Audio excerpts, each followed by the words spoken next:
Olá a todos, desconstruidões e desconstruidonas. Estamos começando agora mais um Falsa Polêmica.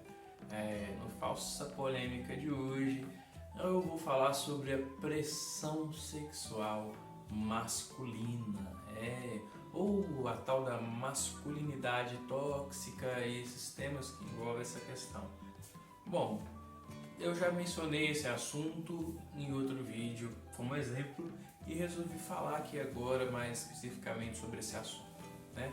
Bom, uma coisa que acho que muitos homens jovenzitos, né, passaram desde o seu início da sua vida sexual, na puberdade, né, antes mesmo da vida sexual propriamente dita, é aquela construção de iniciativa masculina, né? Existe toda uma pressão para você iniciar sua sexualidade e quando você é o homem, espera-se, pressupõe-se que você, no caso somente o homem hétero, você seja a pessoa que tenha iniciativa.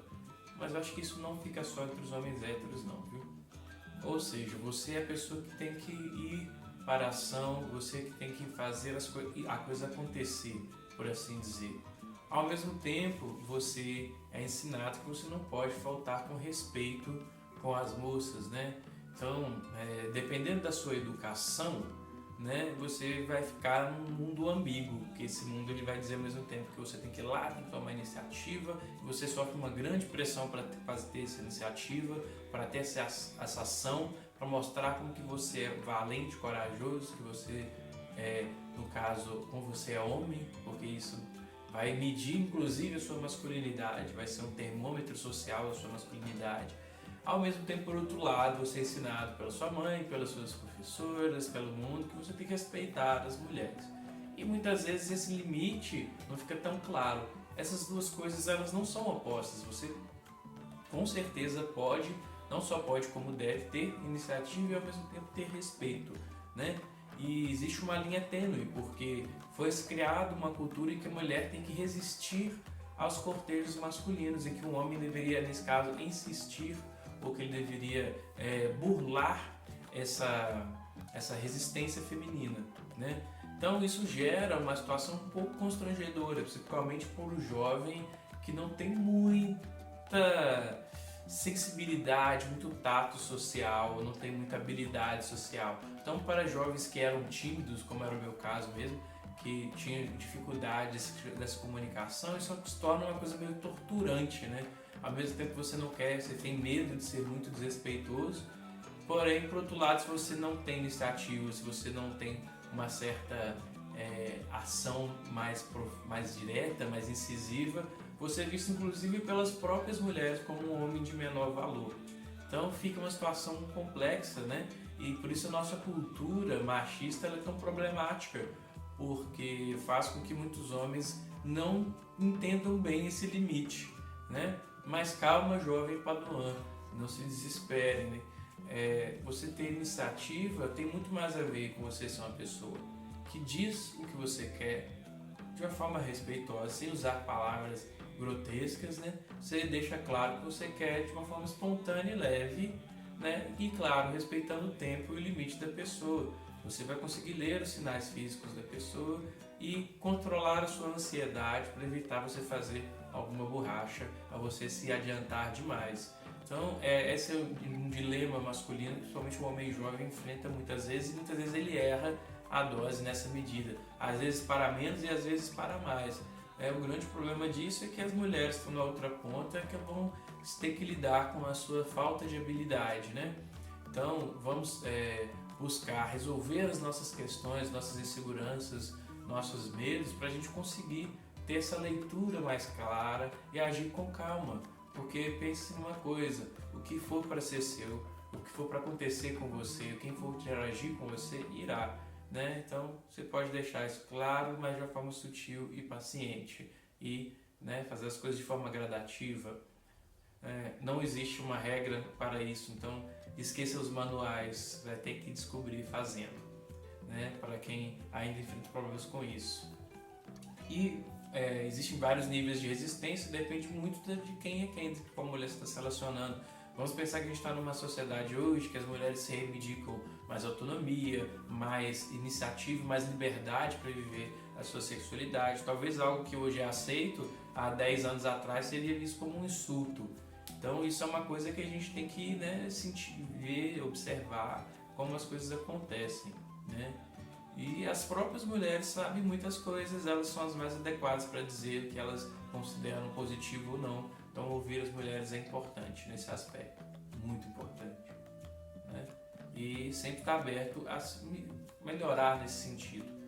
Bom, agora saindo um pouco sobre isso, vamos entrar numa outra questão aqui que tem a ver também com a sexualidade masculina.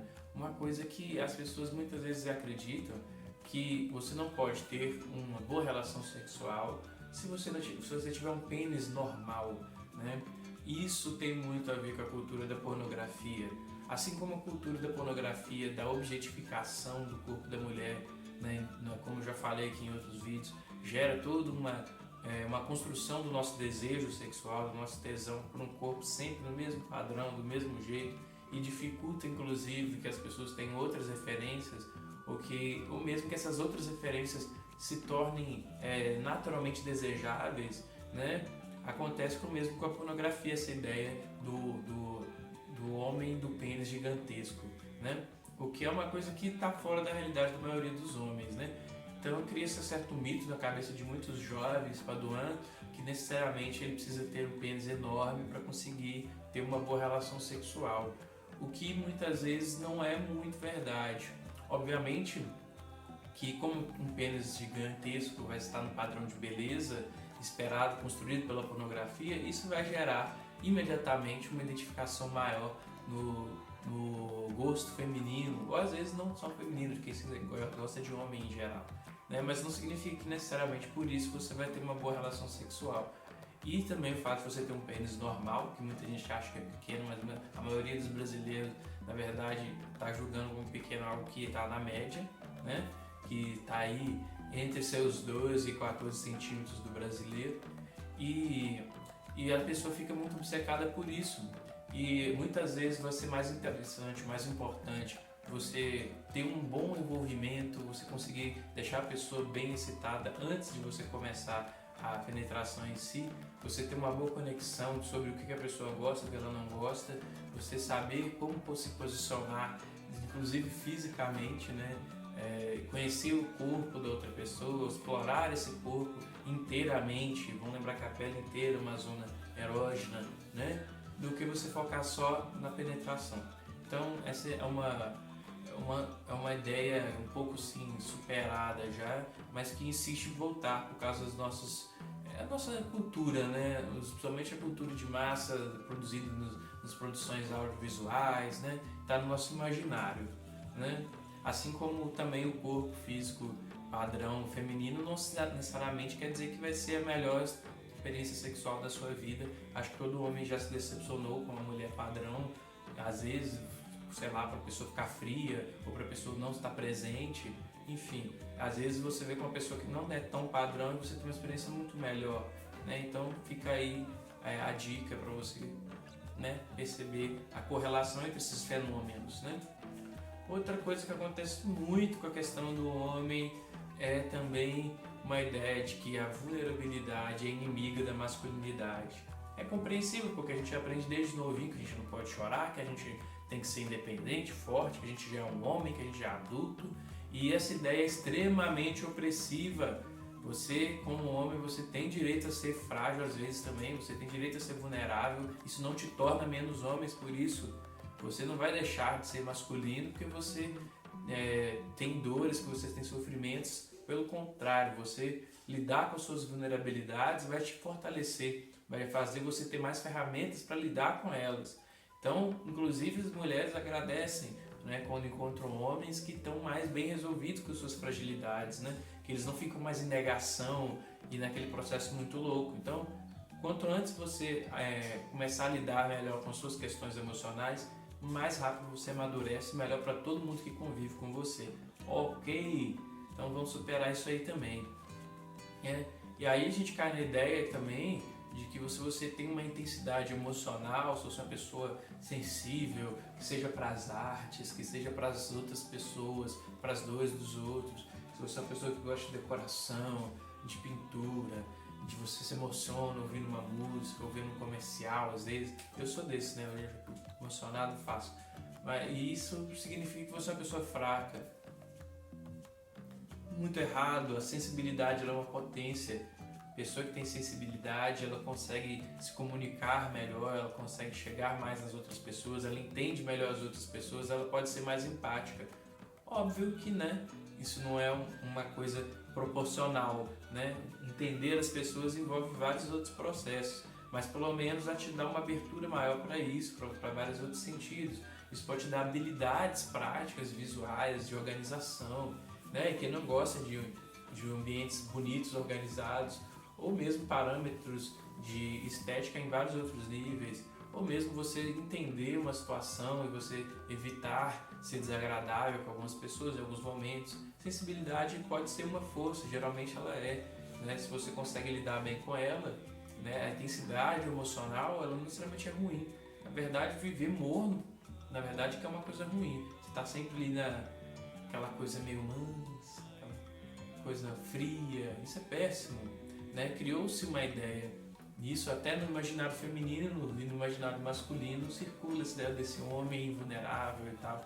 E isso, infelizmente, também é um arquétipo de masculinidade que está até no imaginário sexual feminino também, né? Mas, cara, se você for olhar muito por esse lado, você vai viver para sempre oprimido. Assim como as mulheres não querem viver essa feminilidade infantilizada que é construída, e elas não vão abrir mão de ser autênticas para poder ser aceitas, você enquanto homem também, você não tem que ficar posando de invulnerável, machão, tosco, brutamonte, se você tem outras questões também, se você tem sua sensibilidade. Na verdade, vira um filtro natural das pessoas com que você relaciona.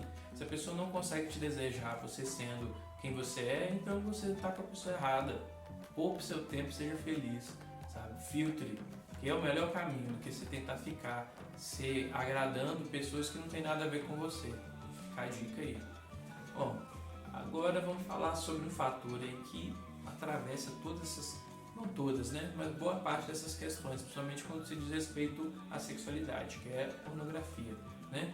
Então, a pornografia, ela, além de reforçar esses padrões de beleza e um sexo que não é real, que é muito focado na penetração e que não tem respeito, muito focado na humilhação, na subjugação da mulher, às vezes até na dor dela, ela também coloca padrões irreais, tanto para a mulher de corpo quanto para o homem também, né? Primeiro já coloca aquela ereção infinita, que aquilo é editado, jovens coleguinhas, e também os homens usam Viagra e vários medicamentos para manter aquilo naquela condição que não é humanamente saudável, na verdade. Usa-se muito xilocaína e outros químicos para diminuir a sensibilidade, para conseguir manter aquele padrão de penetração, que na verdade, se for pensar bem daquela maneira durante muito tempo, pode ficar até chato, monótono, quer dizer necessariamente que é bom, né? Em alguns momentos pode ser também, mas enfim, para sempre a brincadeira infinita também é chato e também um pouco irreal. Então a gente fica buscando entrar nessas lógicas, nesses padrões que não são muito realistas, né? E às vezes não vai ser o que vai ser o mais decisivo para uma boa experiência, né? Lembre-se sempre de humanizar a pessoa que você está se envolvendo. Isso vai ajudar também que a pessoa te humanize e aí fica mais tranquilo e confortável para todo mundo. Bom, é isso aí que eu tinha para dizer hoje. Agradeço você que chegou até aqui. Se você curtiu esse conteúdo, dá uma curtida aí, faça seu comentário e se achar relevante mesmo, compartilhe e passe para frente. Muito obrigado e até o próximo